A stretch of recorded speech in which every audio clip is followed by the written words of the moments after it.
My name is Rob Mueller, and on behalf of Disabled Sports USA, I'd like to welcome you all to today's webinar, Online Fundraising Tools to Support Athletic Event Fundraisers. This webinar is part of the Adapt2Achieve Training and Education Program. For more information, please visit us at disabledsportsusa.org/adapt2achieve. Please save the date for our future webinars. On November 5th, we're going to be offering a webinar, Best Practices for Website Accessibility for Nonprofits. A couple of housekeeping items before we start. All participants are going to be in listen-only mode. Please ask questions during the presentation using the chat box on the right side of your control panel. We'll make our best effort to answer all of them during the presentation. If not, we will follow up after it with certain questions. This webinar is being recorded and will be available shortly on the Disabled Sports USA YouTube page. Today's topic, Online Fundraising Tools to Support Athletic Event Fundraisers, is being presented by Amy Sample-Ward, CEO of the Nonprofit Technology Enterprise Network. They can be found online at n10.org. That's NTEN.org. N10 aspires to a world where all nonprofit organizations use technology skillfully and confidently to meet community needs and fulfill their missions. Amy has been with N10 since 2011 and became the organization's CEO in June 2013. She is dedicated to educating and supporting the nonprofit community and the use of cutting-edge technology. And with that, I'm going to turn it over to Amy to present on online fundraising tools to support athletic event fundraisers.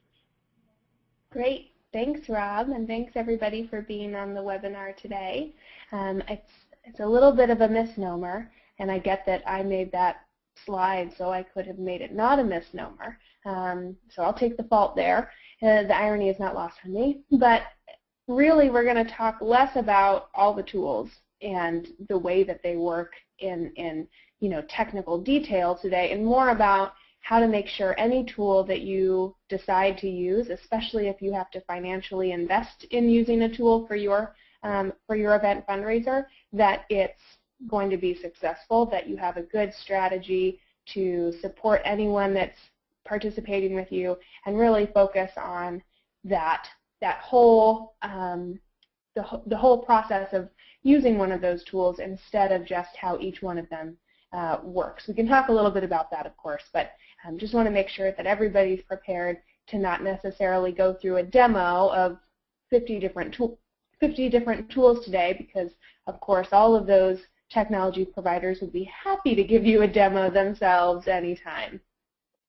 And I also want to make sure that everybody knows there's a chat box and questions on the side, or I don't know which side that you maybe have it on your screen, but please do feel free to chat in whether you have questions or there's something that we can clarify. I really want to make sure that this hour is valuable to you, and if you came today with specific questions, or maybe you have an event already coming up and you have some pieces you're already working on, whatever that is, please at any time during the webinar chat those in.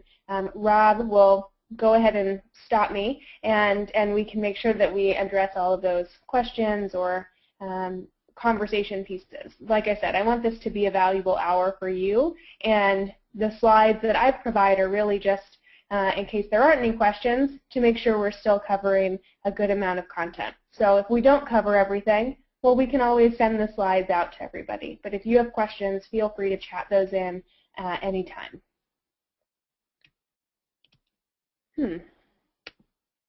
There we go.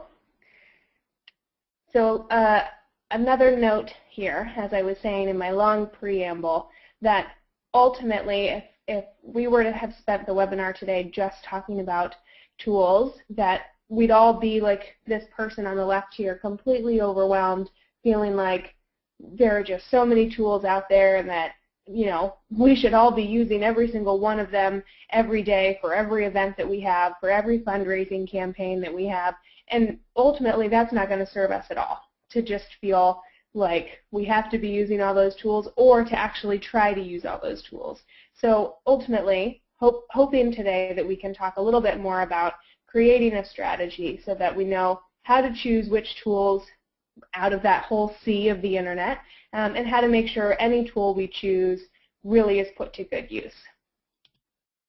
So a few notes about what's maybe different now about fundraising, especially when we're thinking about event fundraising. What's different today and kind of increasingly every day. First is that we have opportunities, especially with some of these newer fundraising applications, to make it very real time for someone to see, to see a message from their friend that says, hey, here's an opportunity, please support me in doing this, and they can donate right there in that moment in hopefully a fairly seamless experience. They can click through, whether it was an email or maybe it was posted on Facebook, whatever that is, that it can feel like a very immediate interaction. It also can benefit by happening a little bit more in public. It isn't fundraising, especially event fundraising, doesn't have to be limited to just the people that you know as an organization that are already on your list. It also doesn't have to be limited to those people who are physically at the event, but it can, by using more social tools, be exposed more to the public, and we'll talk more about this in a minute, but really having all of your supporters share it out with all of their friends and family, you can reach so many more people who maybe don't want to donate in that moment, but if it was the first time they heard about you and your work or your event, maybe they're going to be more ready to donate next time that supporter is participating because they've heard about it before and they've been exposed. Third is that this is kind of silly word, but ultimately your fundraising ask can be shared and made personal as it gets spread across different networks, as people send out an email at work to all of their colleagues, and different colleagues share it with their family members. Hey, here's a great thing that one of my coworkers is doing. Let's support this as a family. It becomes really easy for others who aren't necessarily directly involved to kind of promote and share with their networks. Multi-directional, I'm recognizing now our list is quite funny words, but multi-directional here really is meant to say that you as the organization are normally having a pretty limited communication pattern. It's going from you to these folks who are your supporters. But now you may be sending a message to your supporters, and they're sending, some of them may send it on to their friends and family. Some may send it to a community listserv where there's community events and happenings promoted. So you don't necessarily need to know that ahead of time or to have planned exactly where your message will go, but to the public piece that we talked about before, this multi-directional component helps you really get the word out, but also impacts maybe how you talk about what that fundraising ask is, how you describe your event, because if you know that you've created it in a shareable, really compelling message, and people share that in places where you're not already talking to folks, they may not know what some of those words mean. They may not know if you're using acronyms, for example. So knowing and planning for that content to be shared in very different channels, different communities, means when you do create that original content at the beginning, thinking about what are the pieces here that maybe people who aren't always reading our content or aren't always in this work, what are they not going to know? How can we make this a little bit more accessible? And then lastly, and I think this is really the piece that we're going to talk about most today, and that is that it really can be very personal. Bringing community members in to help lead in your fundraising efforts more publicly makes it less about you as an organization, and also makes it less of an onus on you as the organization to generate all of those stories about why this fundraising matters, and more an opportunity to really let those champions who step up to fundraise on your behalf, let it be personal to them. Of course, it means you can benefit as an organization by having many stories out there instead of you trying to craft them all. But it also means that folks can use this as an opportunity to maybe talk about something, or kind of bring their community together around a topic they don't normally get to share, or is a really personal piece of their family, anything like that. But I think recognizing that that's okay, that it can be personal. It doesn't have to be kind of generic. It doesn't have to be the organization's way of saying things, and that's okay, because there will be many different opportunities for people to join in, and feeling like they can have their voice in it is really important. So to get started, before we get really into the fundraising piece, of course, we have to understand who all these people are that we are hoping to talk to, or are hoping will either help raise funds for us or donate to those people's campaigns. So this is a lot of words on the screen all at once, and we're going to talk through this more. But ultimately, in the lower left corner here where it says your organization, you can replace that with your program area, your event, your campaign. You can replace that with something a little bit smaller than your whole organization if you wish to. But I think that for kind of general purposes, it's helpful here just to leave that as your whole organization. And we'll come back to that. I'm going to talk through those layers. So that first layer, the people that are immediately touching your organization, are what we call our community. So these are people who have the opportunity to share with us directly. There's nothing separating us. We have their email address, we have their phone number, they come to our events in person, but similarly, they have our phone number, they have our email address. They could just hit reply to that newsletter if they wanted to. So that's our community ring, and that's what we're going to come back to when we're actually thinking about how to engage folks as team leaders. That next layer beyond the community is the network, and these are people who are not on our email list. We do not have their phone numbers. We're not directly connected to them, but they are directly connected to those people in our community. So they're the friends or family members or co-workers of people who are directly connected to us. So the way we talk to them is, in the purpose of today's call, when we recruit some team leaders to fundraise for us, and they send that message out and start recruiting either team members or donors, that's the network. That's how we're tapping that next layer. And then last, this is always the layer that when I talk to nonprofits, it doesn't matter what they do or what their mission is. There are so many nonprofits who think, yeah, we just want to talk to everybody in the world. Everyone should know what we do. Everyone should donate to us. Well, I agree. Everyone certainly should, but that's not realistic. It's not the way it's going to work. So this last layer that's furthest from us as an organization is the crowd, is everybody else. And of course, that means it's everyone else in the world. But ultimately, if you think about it, like your state or your kind of service area, you have those people who are already on your list, already participating with you. You have that networked level, which is all their friends and family and coworkers. And then the crowd are all those people in your service area that you just haven't reached yet. So to reach them, ultimately, that's going to happen by really engaging the network.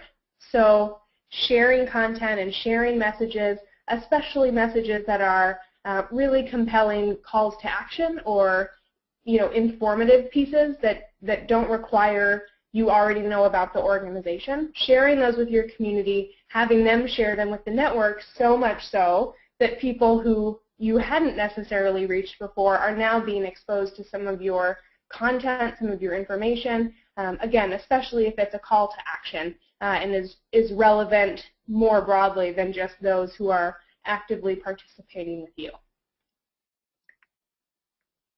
So, just a recap, what's most important here for a fundraising campaign is thinking about what kinds of content are most compelling for two actions. The first are for people in that community to convert to either, a fundraising person, a team leader for you, or at least registering to participate in some way.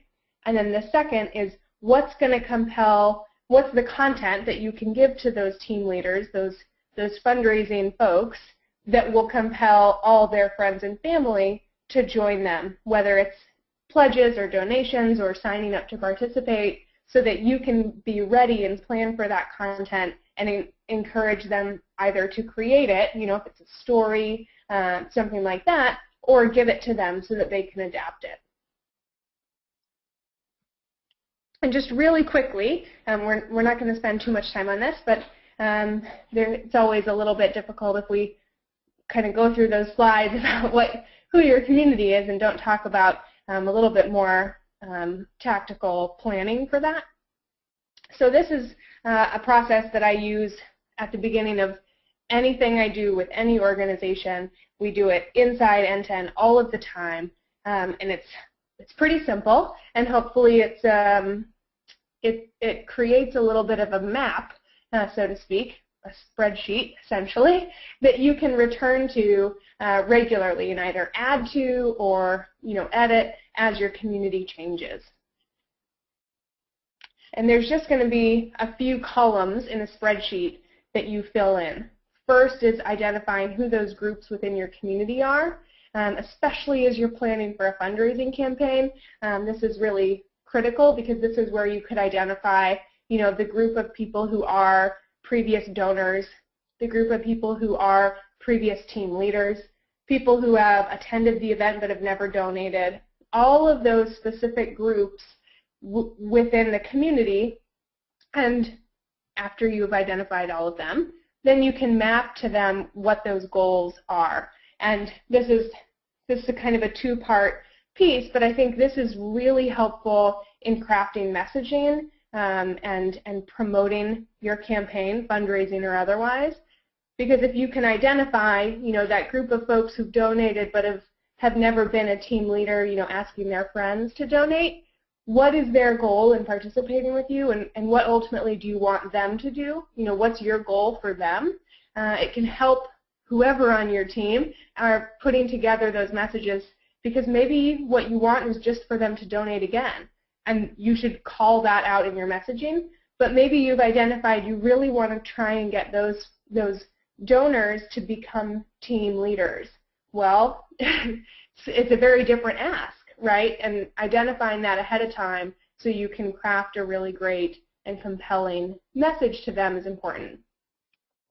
And then the third piece are the tools or channels, essentially, where you're already speaking to these folks.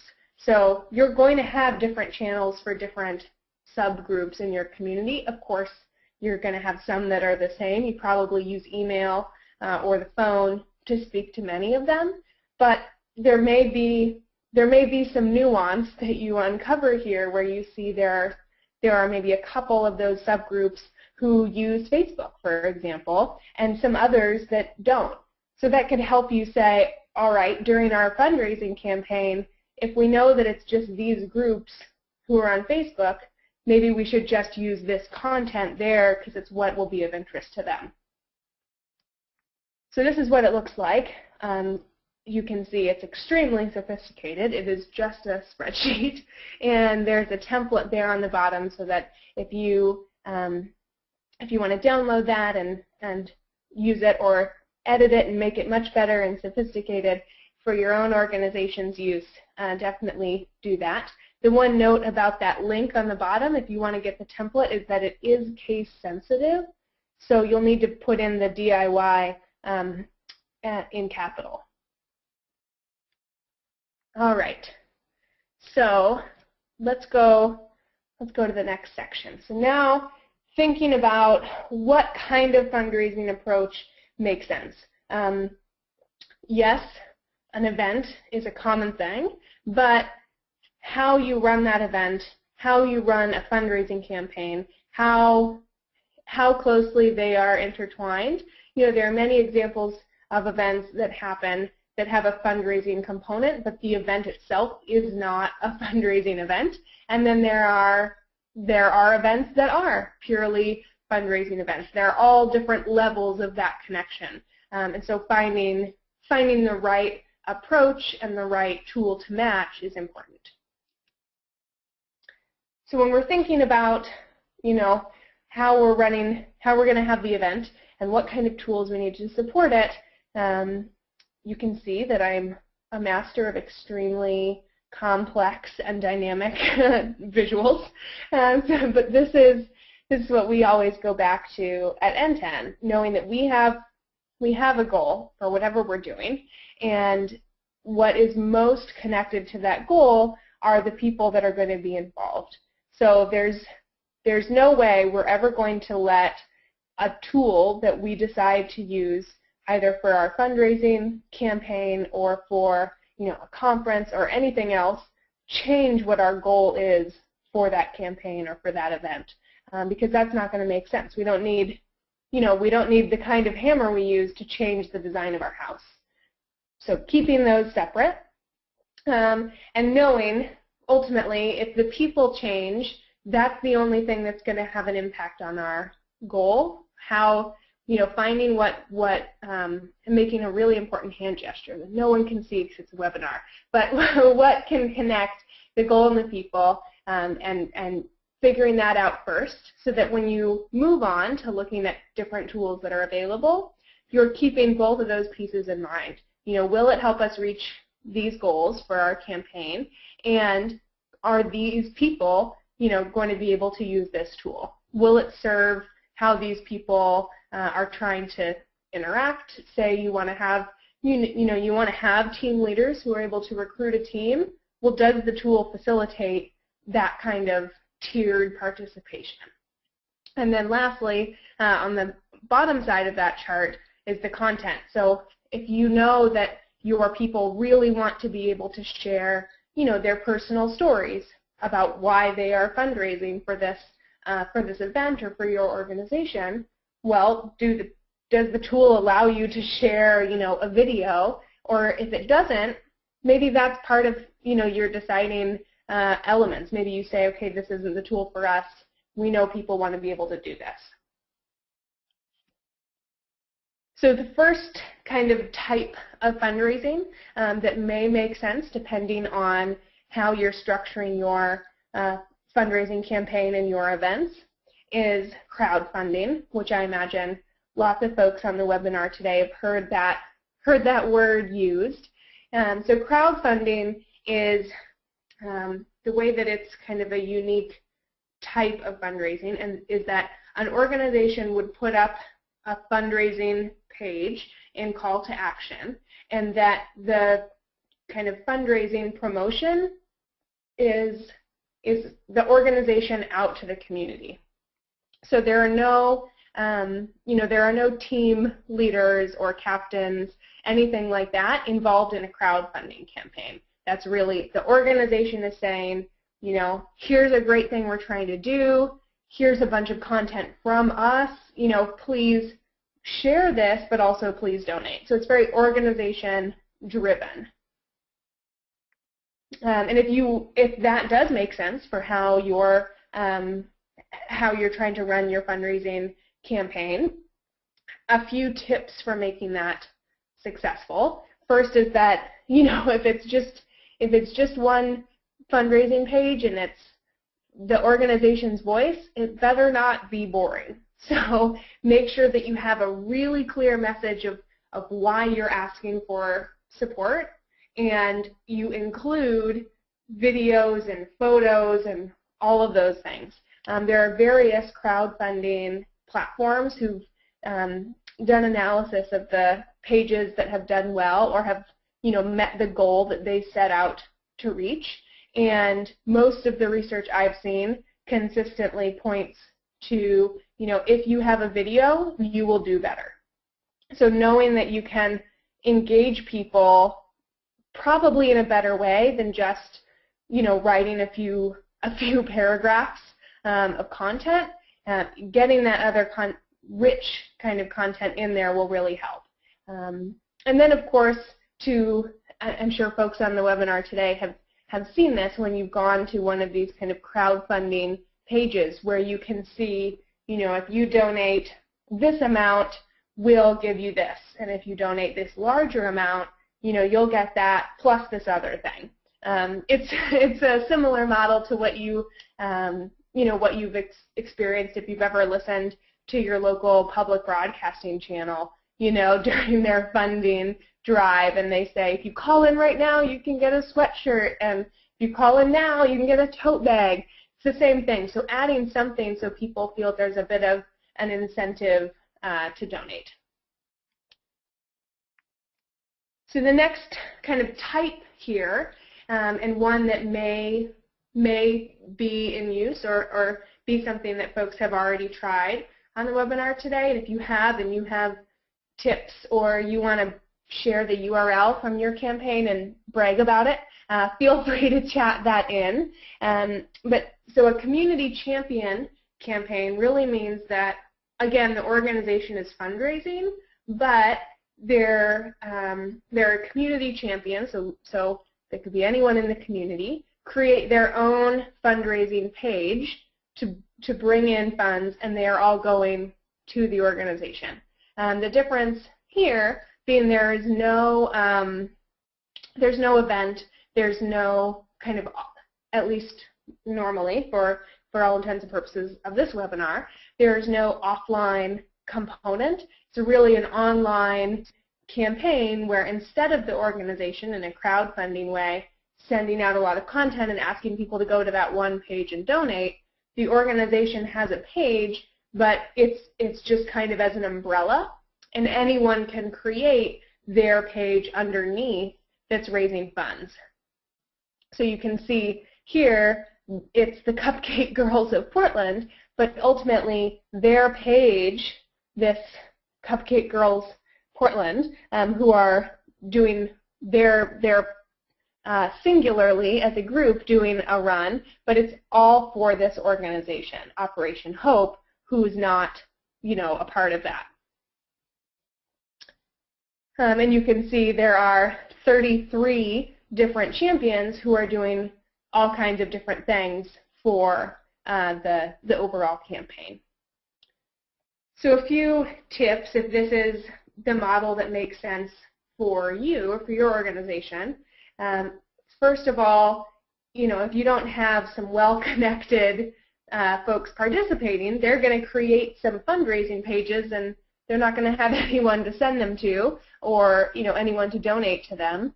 And ultimately, you're going to need to recruit more champions than you maybe would think originally, because they're not all going to be as successful as you hope. There's going to be some who are really excited, but they maybe don't have a network of friends or family that are in a position to donate a lot, especially because for the most part, these are campaigns that don't have, an offline element.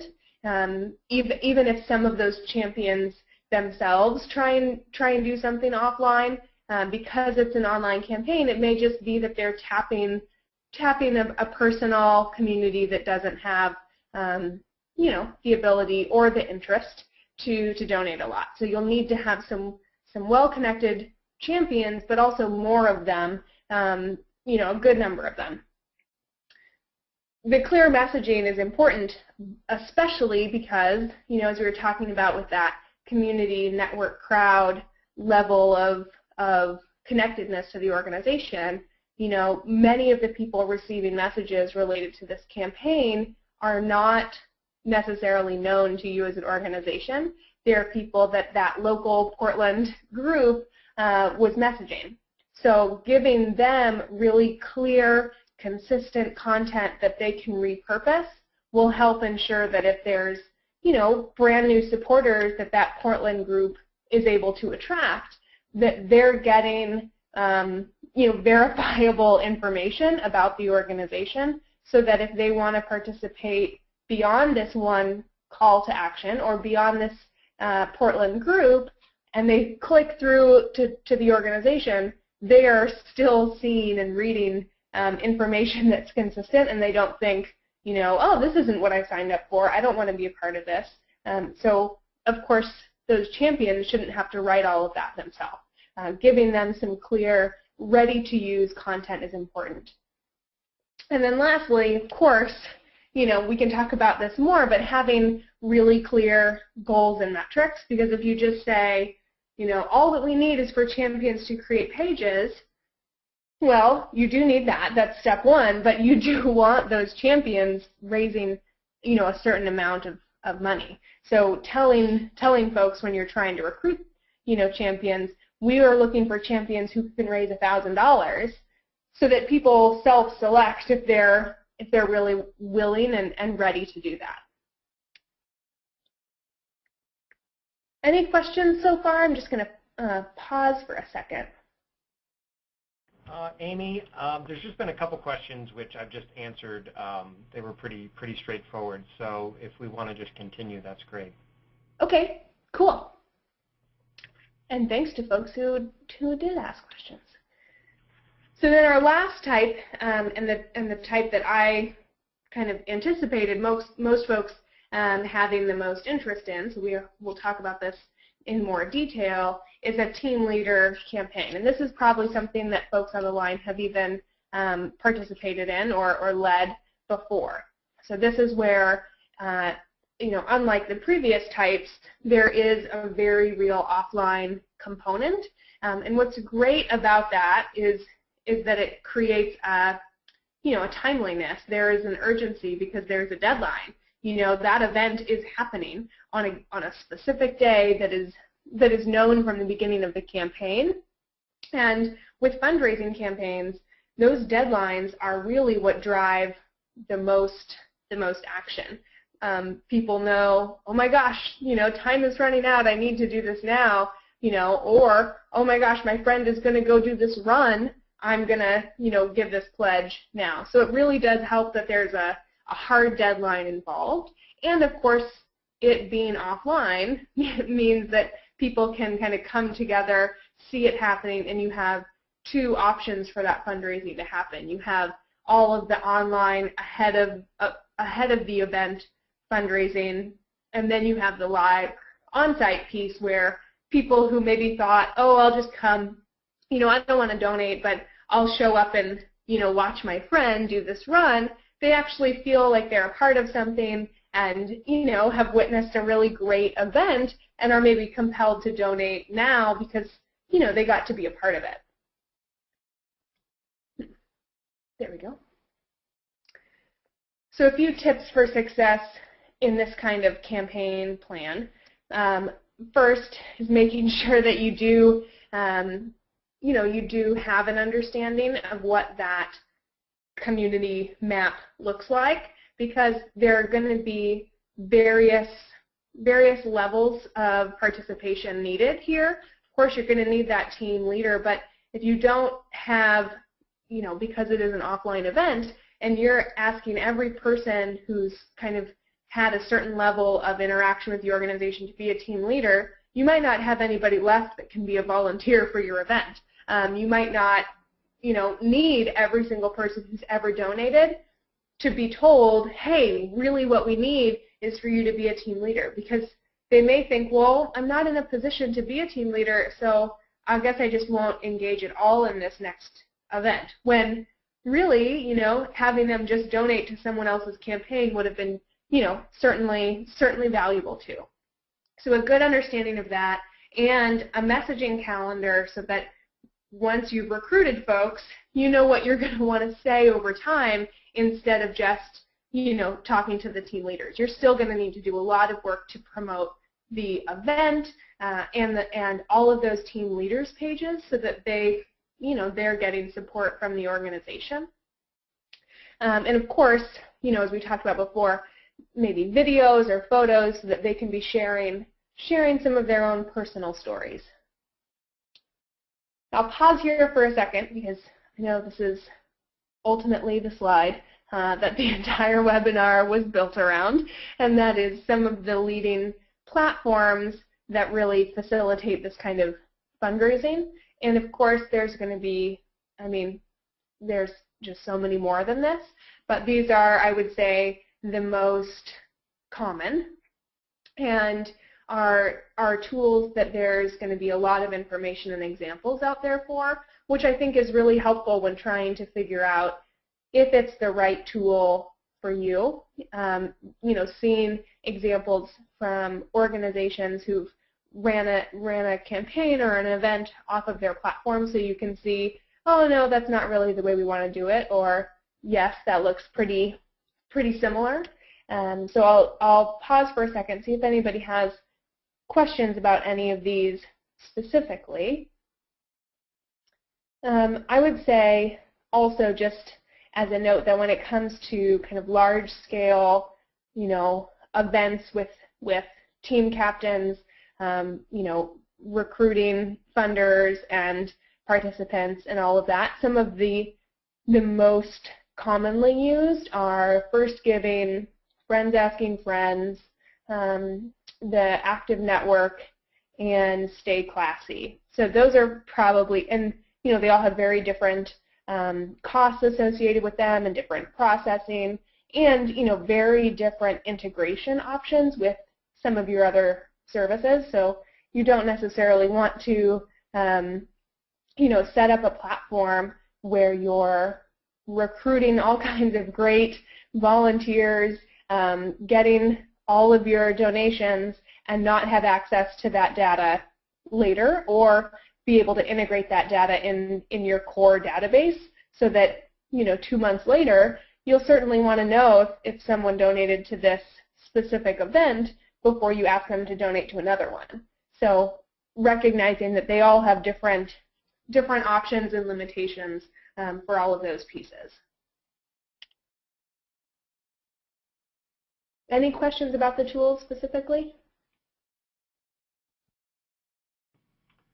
I don't see any questions coming through. Okay, cool. We'll keep moving. So here's specific tips, but these are all going to be focused, like I said, on a kind of team captain model using any of those tools. So first, this always seems silly. Of course you're going to try and recruit people early, but part of that is actually asking some people personally, so that it's less of a wide net and more of a very specific ask to people you think are really likely to say yes, so that when you do send out a kind of wider net asking, you know, if they want to join the team of leaders or captains, whatever kind of word you like to use, they see that there are these really, you know, recognized, or even if they're not recognized, they at least see that someone else is already a team captain. It's really important so they don't feel like, oh my gosh, no one wants to do this, you know, and I would be the only one. I'm not sure if I want to do it. So having some people that you can ask and recruit and use when you ask other people if they want to join, so they know they're joining, you know, they're joining a team of captains, and they wouldn't be the only one. And here's just some questions to help you think through that, especially if, you know, you've done a similar event in the past. There's some really great research that's been done around team leaders or team captains and their influence on fundraising events. And if you can retain the team captain, even if you don't necessarily, you know, ever, what's the right terminology, if you don't really convert any of those team members into new team captains, if you're able to retain the team captains you had from one year to the next, the data has shown that your fundraising actual dollars will increase, because it's a better you know, kind of community retention plan, that the same leaders continue to show up and can continue to tap a really, you know, great network outside of the organization's kind of reach than it is to try and recruit new team captains every time. And I think it's really important, especially when you're thinking of who can we tap early, before we kind of release to the wild the opportunity to be a team captain, is to remember that you have probably some board members or coaches who are going to be recognized at least by some members of the community, and ultimately it's going to look really great if you're able to kind of launch this campaign, this event fundraising ask, and you have board members and coaches and other kind of long-time volunteers who signed up ahead of time, committed ahead of time before you kind of released it out into the wild, so that people see, wow, people really do believe in this. It's not like, the board members are just quietly in the background, but they're out in front ready to fundraise for this organization. Of course, making it easy, we always think it's easy, right? Because we have a bunch of time ahead of time to think about how everything works and how to get everything set up. But, unfortunately, all of our team captains do not work for the organization, have not had that time and that practice checking everything out. And, they probably have a job and a life and a family and all kinds of other things going on. So as easy as you can make it, the better. And that means, actually creating a video. It doesn't have to be a fancy video. You can create it with your phone even, but having a video where you can film a staff person actually setting up, a profile in whatever tool you're using, so that they're able to see as soon as they sit down to do it, okay, so it's going to take me 2 minutes. I'm going to watch this video and I can see this is how I, create a login. This is how I add my picture. This is how I add a video, whatever those pieces are, so that you can, A, support them, but B, also avoid so many calls and emails of team captains saying, okay, I got to this page. How do I do this? You can give them a lot of those resources ahead of time. I also think it's really helpful when you kind of bring those team captains on to make sure that they get a kind of a kit. I mean, it could just be a Word document. It doesn't have to be, none of this has to be fancy, but they have a kit that includes things like, here's an example email message that you can use if you want to email, your friends, or here's a version that's maybe more appropriate if it was a work email. Things like that, so that, they'll probably want to make it their own. They'll probably want to put it in their own voice, but at least they have an example to go off of so that they know they're covering all the information, and that you've given them a good outline so that anytime they're recruiting people, their message includes, here's why I'm doing this, here is the link, this is what the deadline is, etc. And then, you'll want to recruit folks well in advance of when you want to kind of publicly get it going, because you don't want folks who've signed up to be a captain to feel like the very next day you as an organization are going to be promoting the campaign and that people are going to come see their really empty, totally unfinished fundraising page. So give them time ahead of time, but certainly include a real deadline. Say, we're recruiting you today, September 30th, and on October 15th, we're going to start publicly announcing the campaign. So be sure in the next 2 weeks you get everything set up. And if you start promoting your own page ahead of that time, that's totally fine. But know that on October 15th, we're going public with this. So they have a real deadline there. And I think this one is always, even at NTEN when we do fundraising campaigns like this, we always forget that once the campaign's going, and we think, okay, great, you have your page up, everything's ready. Well, that's when actually they get the most questions, because now those team captains are getting questions from folks they've tried to recruit. They sent that message to everybody on staff and said, here's this campaign, I'm really excited to be a part of it. The event is on this day, I'm going to be, running in this race. Please donate, or please sign up to run with me. And then, of course, all those questions come back. Oh, well, if I can't do it this time, when's the next one? Or how, if I want to donate today but I don't have my credit card, can I mail in a check? All of these questions that, of course, are very common and totally normal, but that individual team captain doesn't know a lot of those questions. So be prepared to have an FAQ ready in that kit that you send out. So questions you can anticipate, like, can people donate with a check and not with a credit card? Or can people donate live at the event, and not ahead of time? All of those questions, try and answer those for folks ahead of time, but then also know you're just going to need to tell them this is the staff person to call or to email, and that person, really does need to have time to answer those questions. So as you're thinking about staffing for the event, they can't maybe be the staff person who's in charge of everything else if there's, 30 different team captains asking them questions.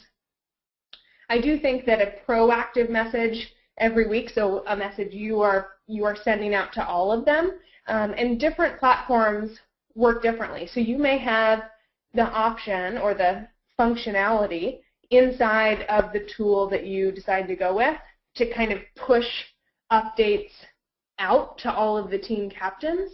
But even if you don't, just sending them an email, once a week that says, here's the leaderboard. These champions are doing really great. Everybody give them a virtual high five. Here's kind of how we're doing overall. We have this many weeks or days until the event. We're at this percentage of our goal. Just anything that you can do to make them feel like you're watching, you are seeing how things are going, and that you're there, and not that you've just kind of let it go. You're just hoping that they're out there fundraising on your behalf, and they better get to work. But really sending out anything so that you can share, here's how we're doing overall, here's maybe a new message that you can use, or here's a great video somebody posted, whatever that is.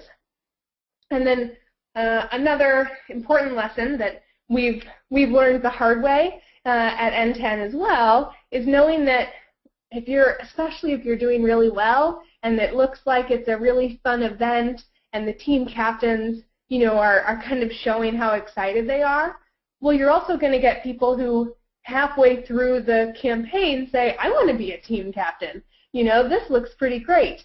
And if you don't have kind of that ready-to-go process of, great, we would love for you to join as a team captain, here's how to create your page, here's how to do this, this, and this, and here's all of our goals kind of adjusted for someone who's joining kind of later in the game, then they're not going to, that's a huge missed opportunity to really bring someone up that ladder of engagement. So knowing you can't just say, okay, we launched the campaign, so that's it. No more team captains. If somebody wants to go fundraise for you, let them go fundraise for you. But make sure you have some of those resources in place so it's really easy for them to just jump in. So I know we only have 10 minutes left. So Rob, just interrupt me if there are any questions. But the last few slides I wanted to highlight here are really around managing the fundraising kind of plan. So first is knowing before you recruit those team captains, before you try and pick a tool to use, anything like that, having a meeting internally to identify what success looks like.